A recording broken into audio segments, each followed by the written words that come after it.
우리에게 주신 하나님 말씀은 로마서 5장 12절로 21절 말씀입니다. 한 절씩 교독하도록 하겠습니다. 신약성경 245면에 있습니다. 그러므로 한 사람으로 말미암아 죄가 세상에 들어오고 죄로 말미암아 사망이 들어왔나니 이와 같이 모든 사람이 죄를 지었으므로 사망이 모든 사람에게 이르렀느니라.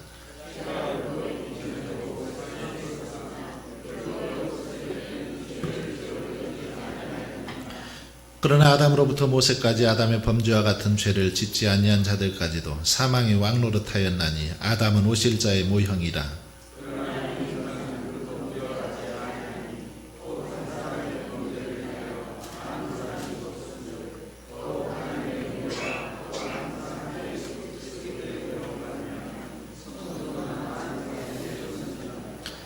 또 이 선물은 범죄한 한 사람으로 말미암은 것과 같지 아니하니 심판은 한 사람으로 말미암아 정죄에 이르렀으나 은사는 많은 범죄로 말미암아 의롭다 하심의 이름이니라.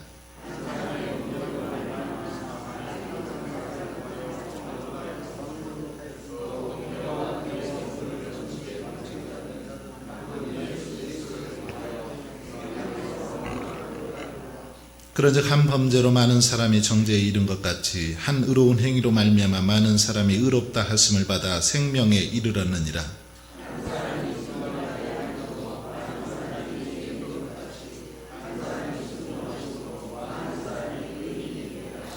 율법이 들어온 것은 범죄를 더하게 하려 함이라. 그러나 죄가 더한 곳에 은혜가 더욱 넘쳤나니 이는 죄가 사망 안에서 왕노릇한 것 같이 은혜도 또한 의로 말미암아 왕노릇하여 우리 주 예수 그리스도로 말미암아 영생에 이르게 하려 함이라. 아멘. 우리 옆에 계신 분하고 한번 인사 나누겠습니다. 사랑합니다. 축복합니다.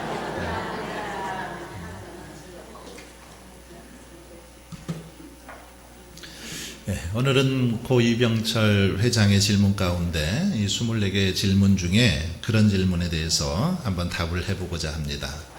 예수는 우리의 죄를 대신 속죄하기 위해 죽었다는데 우리의 죄란 무엇인가? 이런 질문을 고 이병철 회장이 했는데 이 질문에 대해서 함께 나눠보고자 합니다. 왜 우리로 하여금 죄를 짓게 내버려 두셨는가? 이런 질문 고 이병철 회장이 했습니다. 여기서 우리가 먼저 생각해 보아야 될 것은 죄가 무엇인가 라는 거죠. 죄. 여러분, 죄가 무엇입니까? 성경적으로 이 죄는 어떤 것일까? 오늘 본문 12절에 보시면 그런 말씀이 있습니다. 그러므로 한 사람으로 말미암아 죄가 세상에 들어오고 죄로 말미암아 사망이 들어왔나니 이와 같이 모든 사람이 죄를 지었으므로 사망이 모든 사람에게 이르렀느니라. 아담 한 사람으로 말미암아서 죄가 이 땅에 들어오게 되었다. 이렇게 성경은 말하고 있습니다. 그 죄로 말미암아 사망이 인간에게 드러나게 되었다라는 거죠. 죄 때문에 사망이 생기게 되었다라는 것입니다. 이 죄가 오기 전에는 인간은 죽지 않고 영생하도록 그렇게 창조되었는데 죄가 들어오면서부터 사망이 생기게 되었다라는 것이죠. 아담 한 사람 때문에 그 피를 받은 모든 사람에게 다 이 죄를 통해서 사망이 찾아오게 되었다는 사실입니다. 여러분, 자, 그렇다면 이 죄는 무엇일까? 이 국어사전에 보면 죄에 대해서 이렇게 정의를 하고 있습니다. 사회 규범이나 윤리에 어긋나거나 반하는 인간의 행위. 사회 규범이나 윤리에 어긋나거나 반하는 인간의 행위. 이게 죄다. 이렇게 국어사전에서는 정의를 하고 있습니다. 그렇다면 성경이 말하는 죄 어떨까요? 이 국어사전에서 말하는 죄, 이것은 일반 우리 사람들이 생각하는 죄죠. 그러나 그리스도인들이 말하는 죄는 이 죄보다 일반 사람들이 주장하는 이 죄보다 훨씬 더 어떻게 보면 높죠. 수준이 높습니다. 세상 사람들은 죄라고 여기지 않아도 그리스도인들은 죄라고 여기기 때문이죠. 그러면 성경이 말하는 죄 뭘까요? 그 죄는 원어를 좀 이렇게 찾아보면 구약의 구약 성경의 죄라는 단어는 이 하타트라는 그런 원어를 쓰고 있는데 표적에서 벗어남 이런 의미가 있습니다. 신약에서는 뭐 하마르티아라는 그 헬라어로 또 쓰여지게 되는데 이것은 관역에서 벗어남, 표적이나 관역이나 비슷하죠. 이 관역, 표적, 어떤 표적에서 벗어나는 것 이런 의미를 가지고 있습니다. 그리고 이 아다키아라는 단어로 표현된 이 죄라는 단어도 있는데 이것은 바르지 않음 이런 의미를 가지고 있습니다. 죄, 이것은 바르지 않는 것, 이게 죄라는 것입니다. 이 단어들을 종합해서 살펴보면 죄란 한마디로 말하면 인간을 창조하신 하나님의 뜻에서 하나님의 말씀에서 벗어나는 것, 벗어나서 하는 바르지 않는 행동, 이게 죄다 이렇게 정의할 수 있다는 것입니다. 즉 하나님의 뜻, 하나님의 말씀에서 벗어난 것들, 하나님의 뜻에서 벗어난 것들, 이것이 죄라는 거죠. 그러면 여러분 이 죄의 기원, 죄는 어디서부터 시작이 되었을까? 이 죄의 기원은 에덴 동산까지 이렇게 거슬러 올라갑니다. 오늘 본문에서도 그 사실을 잘 가르쳐주고 있는데 에덴 동산에서 하나님과 인간이 언약을 맺죠. 어떤 언약을 맺습니까? 동산에 있는 그 나무의 열매들, 그 실과들 다 먹지만 중앙에 있는 선악을 알게 하는 나무의 열매는 다 먹지 말아라.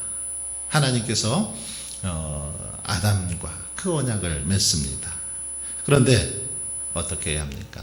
그 언약이 파기되어집니다. 물론 사탄의 유혹에 넘어가서 파괴가 되는데 이때부터 이제 죄가 시작이 되었다라는 거죠. 그런데 이렇게 죄가 들어오면서부터 그 죄에 대한 책임을 인간들이 져야만 했다라는 것입니다. 아담의 죄로 인해서 이제 이렇게 죄가 들어오게 되는데 그때부터 죄에 대해서 책임을 져야 된다라는 겁니다. 어떤 사람들은 그런데 그렇게 말하기도 해요. 하나님이 아담이 죄를 범하도록 허용을 해서 죄를 진 거지. 아담이 지은 죄가 아니다. 그러니 뭐 책임질 필요 없다.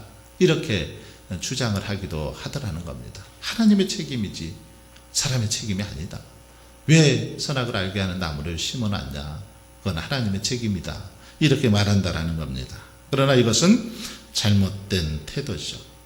하나님에게서 독립하여 하나님처럼 되려는 교만함, 욕심 때문에 그가 선악을 알게 하는 나무를 따먹은 거지, 과일을 따먹은 거지, 하나님이 그렇게 한 것이 아니죠. 그렇기 때문에 아담이, 그 열매를 따먹은 아담이 책임을 져야 하는 거죠. 그게 당연한 거죠. 예를 한번 들어보겠습니다.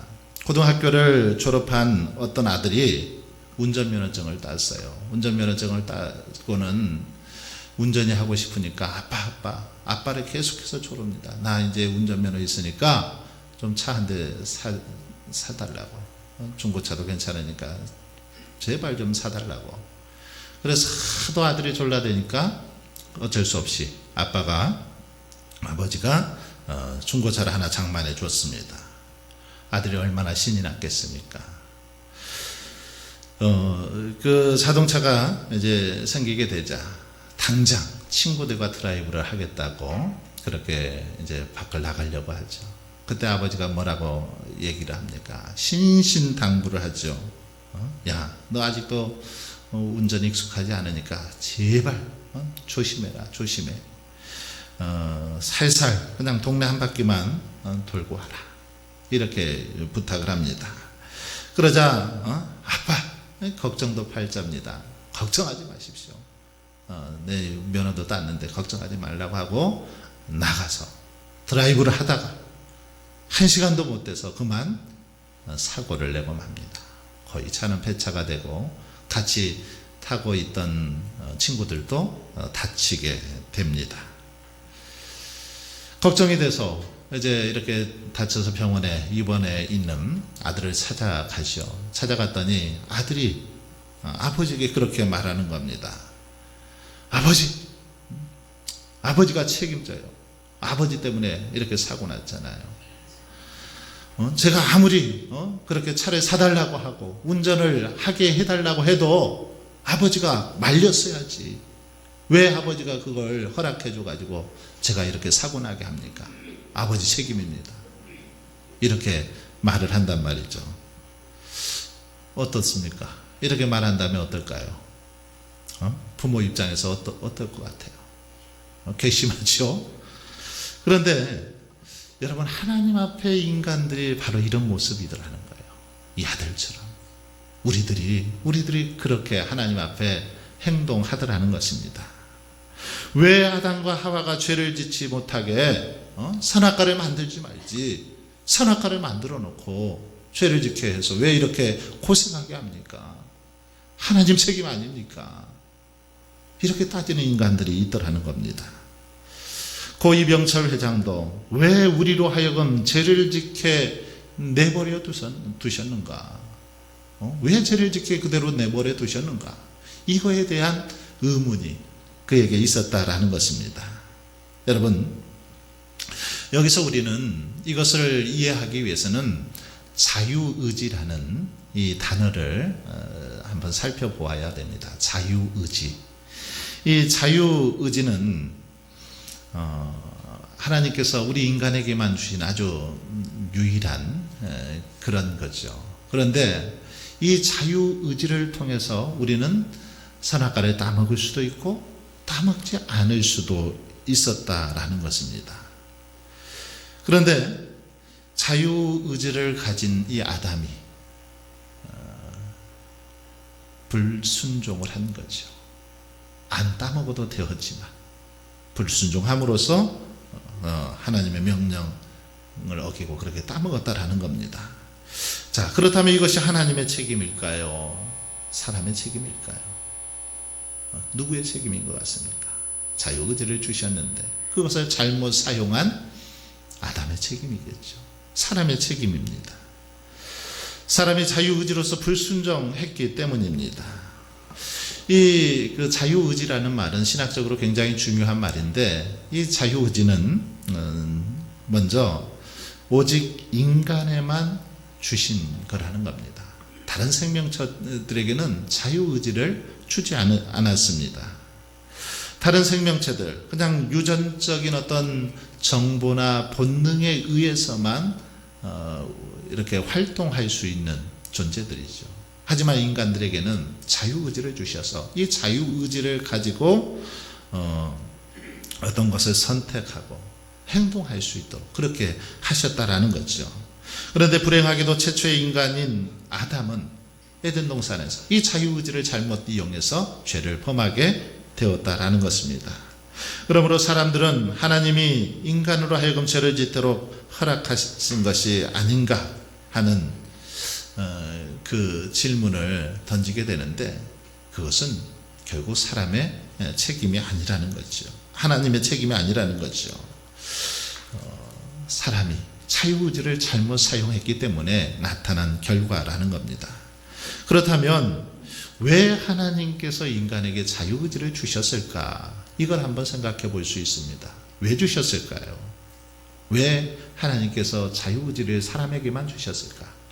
사람에게 주신 목적이 있습니다. 그것은 하나님의 창조 목적대로 합당한 삶을 살라고 주셨습니다. 하나님께서 창조하신 그 목적에 맞게 인생을 살아갈 수 있도록 하기 위해서 우리 사람에게 자유의지를 주셨다라는 겁니다. 그 목적이 무엇입니까? 우리 인생의 제일 되는 목적, 바로 하나님을 영화롭게 하는 거죠. 영원토록 그를 즐거워하는 것. 이것이 세례교육 받을 때 배웠던 내용이기도 하죠.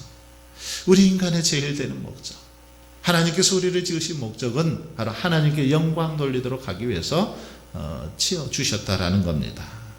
그래서 사람들에게 자유의지를 주셨고 자유의지를 통해서 날마다 하나님을 기쁘시게 하도록 그런 삶을 살도록 하셨다라는 겁니다. 그렇습니다. 하나님은 우리들을 로봇으로 만들지 않았다라는 것입니다. 로봇으로 만들지 않았습니다.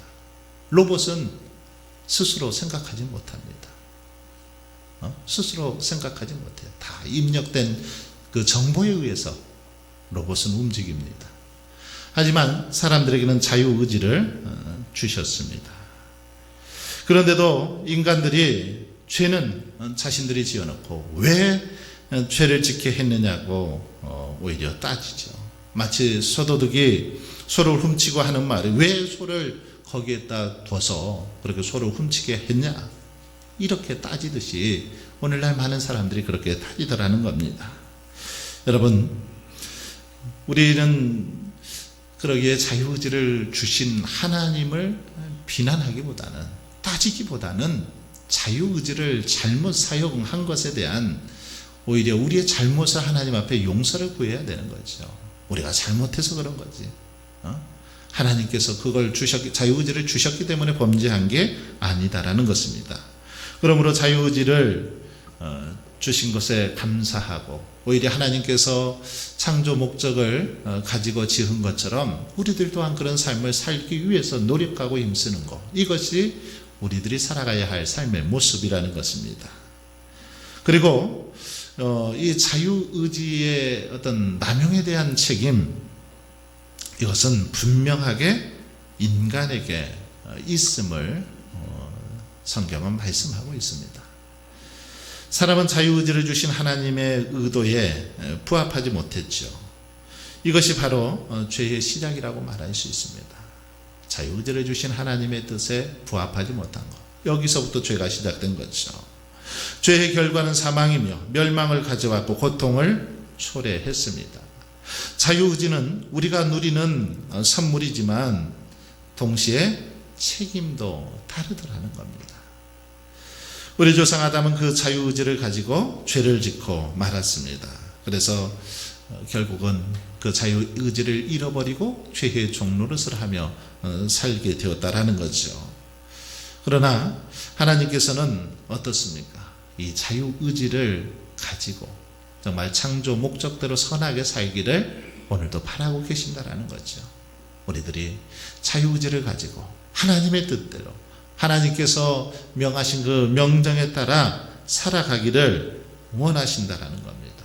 그러기에 우리는 정말 하나님 뜻대로 살기 위해서 더 노력해야 된다라는 것입니다.